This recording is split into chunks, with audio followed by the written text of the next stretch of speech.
Dans Lille TV, l'info en continu.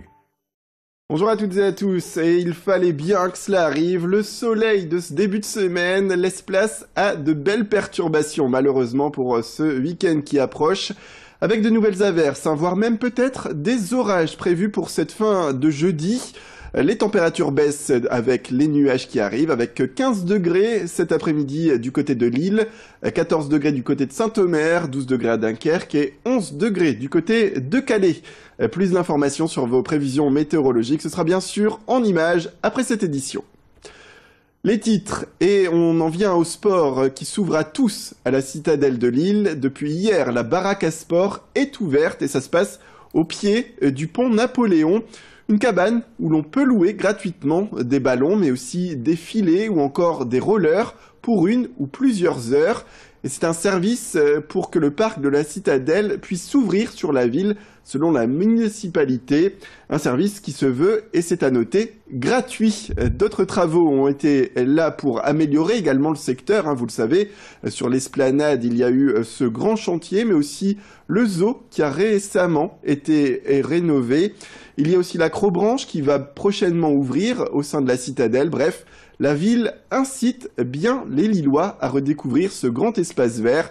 Tout de suite, je vous propose d'en savoir plus avec cette interview. C'est complètement gratuit, donc aussi bien sur le plan du prêt de matériel que sur le plan d'animation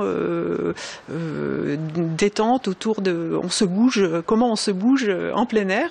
Et donc là, nous aurons des coachs qui proposeront ce type d'activité, comme on a pu les voir en son temps avec Véronique et Davina, je crois. Voilà, ce sera un petit peu du même ordre. Et là, ce sera sur inscription. Donc là, c'est dans le cadre d'un partenariat que nous avons avec Decathlon qui propose de mettre à disposition des coachs pour accompagner On se bouge en plein air.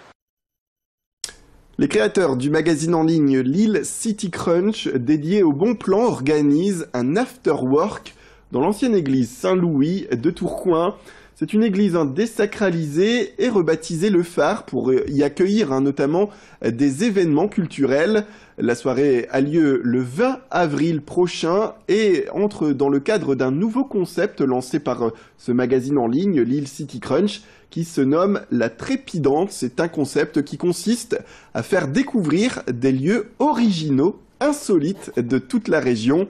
Les participants sont donc attendus à 19 h et pourront profiter de la soirée jusqu'à minuit avec une entrée à 6,80 €. Et Céline Nuret s'est rendue sur place à la rencontre des organisateurs. L'idée, effectivement, à côté du côté festif, il y aura des animations made in Lille City Crunch. Ce qu'on a l'habitude de faire pendant nos événements, c'est des personnes qui sont là et nous, on a des mécaniques qui permettent de créer la rencontre entre les personnes. Donc on a plein de petites surprises. On va pas tout vous dire, mais il y a une histoire avec un confessionnal. Donc on va en faire quelque chose, il y aura sûrement de la rencontre autour de ça, on laisse un peu imaginer ce qui peut se passer, rien de bizarre bien sûr, on reste sur du conventionnel, mais voilà, il y aura des animations, nous on est là pour créer du lien. Voilà, plus d'informations sur la page Facebook Lille City Crunch, si cette soirée vous tente. Les grèves SNCF vues du côté des usagers avec cette triste histoire pour Marie-Lucie et Jacques. Ce couple de Wascal, marié depuis 60 ans, ne pourra peut-être pas fêter comme il le souhaitait ses noces de diamant.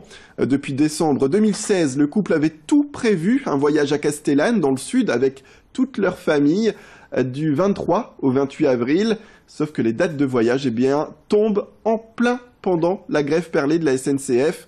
Depuis, tout est remis en cause.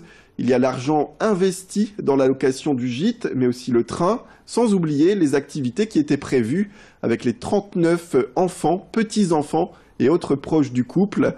Les alternatives, que ce soit le bus ou la voiture, sont trop longs et trop fatigants, surtout pour Marie-Lucie, dont l'état de santé reste fragile. Le couple en appelle donc aujourd'hui à la sympathie et à la sensibilité des cheminots de la SNCF en grève pour que leur train soit bien à quai le jour du départ. Place tout de suite à leur témoignage. Notre fête est une fête tout à fait exceptionnelle qui n'arrive qu'une fois dans une vie, comme tout anniversaire. Oui.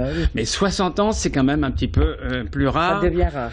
C'est un petit peu plus rare, et donc nous désirions le fêter d'une façon particulière. Le projet était au point et les billets SNCF ont été pris dès l'ouverture des guichets au mois de janvier.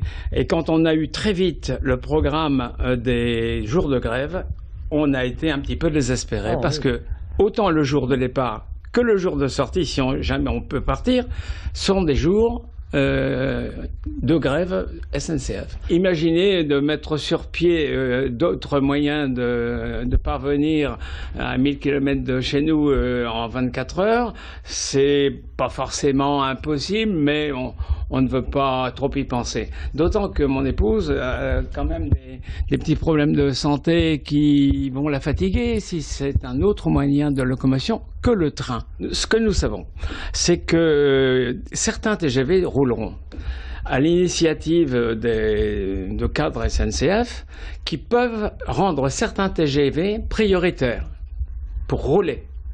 Eh bien, pourquoi pas le nôtre ? Nous en appelons tous les deux à la sensibilité des grévistes qui un jour seront peut-être dans notre situation de vouloir fêter un anniversaire mémorable.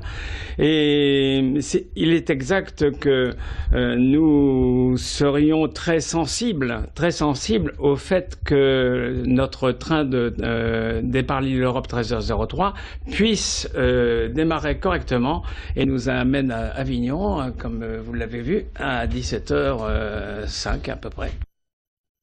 Voilà, l'appel est lancé pour ce couple. C'est la fin de cette édition. Merci à toutes et à tous de nous avoir suivis. Restez avec nous. Tout de suite, retrouvez vos conditions météorologiques complètes, sans oublier un prochain flash avec de nouveaux titres au prochain quart d'heure.